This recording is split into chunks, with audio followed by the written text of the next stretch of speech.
Nakipag-ugnayan ng Ministry of Public Works BARM at ang Maguindanao del Norte District Engineering Office sa lokal na pamahalaan ng Sultan Mastura kaugnay sa nalalapit na groundbreaking ng isang school building para sa basic at madaris education. Narito ang report.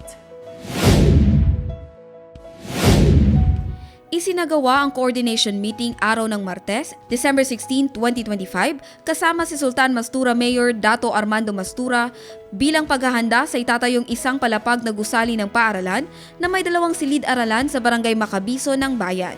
Ayon sa mga opisyal, ang proyekto ay bahagi ng pagsisikap na mapalawak ang akses sa dekalidad na edukasyon at matugunan ang pangangailangan ng mga mag-aaral sa basic at madaris education sa nasabing barangay.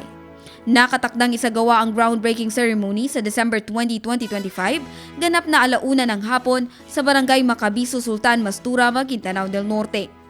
Inaasahang dadalo rito ang mga kinatawan ng Ministry of Public Works, BARMM, Maguindanao del Norte District Engineering Office at ng lokal na pamahalaan.